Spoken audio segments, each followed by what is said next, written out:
समस्तଙ୍କୁ मोर प्रणाम। मोर नाम विभुदत्त जेना। मु आज आपण मानंकु व्यासदेवଙ୍କ जीवनी उपरे किछि कथा रखुअछि। भारतवर्ष ज्ञानर भंडार। केते मुनि ऋषि एही भूमि रे जन्म लाभ करी ज्ञानर बारिबाधारे सिक्त करिछन्ति जनमानसंकु तांकर स्नेह और आशीर्वाद रे। ए दशरे गुरु परंपरा अति प्राचीन। भरद्वाज, वशिष्ठ, विश्वामित्र, वाल्मीकि, परशुराम आदि गुरु माने ज्ञानर पसर खोली तांकर शिष्य मानंकु परिपूर्ण करिछन्ति। इतिहास तांकर गुणगान करे। एही भूमि रे अगणित ऋषि माने विविध शास्त्र रचना करी ज्ञानर संदेश देइछन्ति विश्व मानव जाति को। तन्मध्यरु भगवान वेदव्यास अन्यतम। वेदव्यास कल्पिर जमुना रे थिबा एक द्वीपरे जन्म ग्रहण करथिले।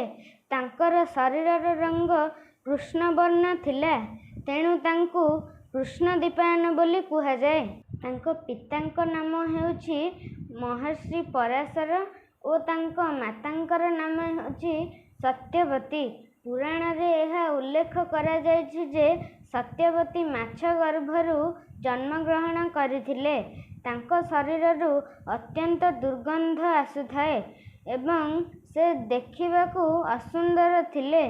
महर्षि पराशर और सत्यवतींकर जमुना नदी कूलरे ही प्रेम संपर्क आरंभ होइथिला। सत्यवती महर्षि पराशरंकु दुईटी वर मागिथिले।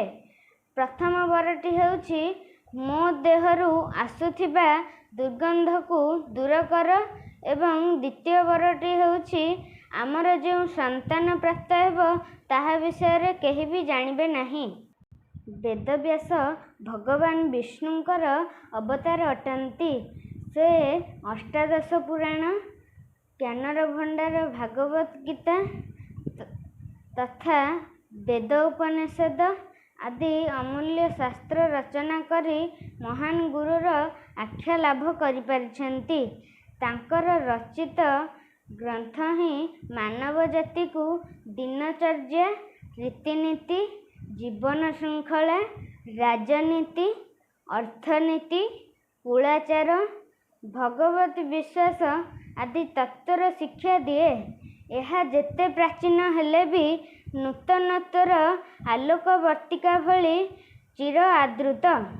सेही महान गुरुंक जन्मदिन को व्यास पूर्णिमा बा गुरु पूर्णिमा रूपे पालन करा जाउअछि। एही आषाढ़ पूर्णिमा को महाभारत जुगरु व्यासदेवंकु राष्ट्रगुरु भावे आमे पूजन करि आसुअछु। व्यासदेव सर्वप्रथमे वेद को भाग भाग करथिले। सेथिपई तांको नाम पूर्वरु वेद उच्चारण करा जायथाय। व्यासदेव वेद को चारि भागरे विभक्त करछन्ति, यथा ऋग्वेद, यजुर्वेद, सामवेद और अथर्ववेद। वेदव्यास महाभारत और श्रीमद् भगवत गीतार रचना करथिले। एथिरे भगवान गणेश तांको सहयोग करथिले। तांको स्त्रींकर नाम बाटिका। बाटिकांक गर्भरु सुकदेव जन्म लाभ करथिले। एहा थिला व्यासदेवंकर जीवनी। मोर जदि कोनोसी जगह त्रुटि रही जाई थाए ताहले मते क्षमा करिवे। मोर कथा कहवा प्रणाली आपण मानंकु भल लागिथिले लाइक करिवे, शेयर करिवे, सब्सक्राइब करबाकू जमारू भूलिबेनी। नमस्कार। जय जगन्नाथ।